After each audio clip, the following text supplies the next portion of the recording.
болып қалыпты деймін да. Енді сандуғаш кішкене құлағыңды вареньемен жуып келдің ба, мен білмеймін, құлағын тазалап алсан деймін. Мен бағана айтқан болатынмын.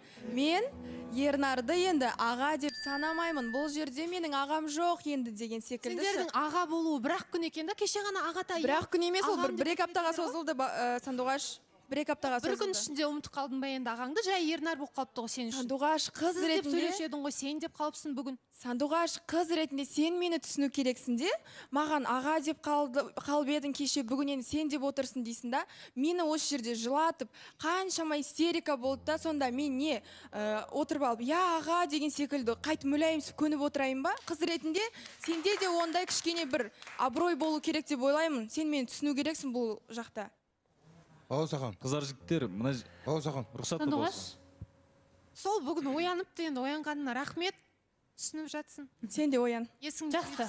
Мүмкін шымылдықты ашып аламыз. Жігіттер қазір тыңдаймыз. Я балауса ханым кішкене атмосфера бит бас тастады да, ашайықшы. Жақсы, шымылдық ашылсын. Не деген көзқарастар. Шымылдық ашылған бойда екеуіңіз негізі бір-бірлеріңізге ұқсайтын сияқтысыздар. Балауса ханым бірдей тоже. Иә, бірдей киініп алыпсыздар. Аделя, әсеріңіз қалай?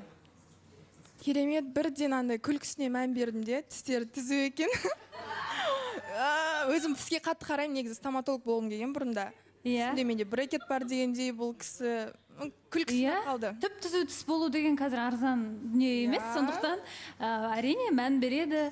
Енді Аделя, сұрақтарыңыз болса? Сұрақтарым, сізде зиянды әрекеттеріңіз бар ма? Негізі маған жалпы өмірде зиянды әрекетім менің өзімнің жоқ. Зиянды әрекеті там айту шегу деген секілді ғой енді. Ондай жоқ па? Жоқ? Яғни сіз салауатты өмір салтын ұсынасыз.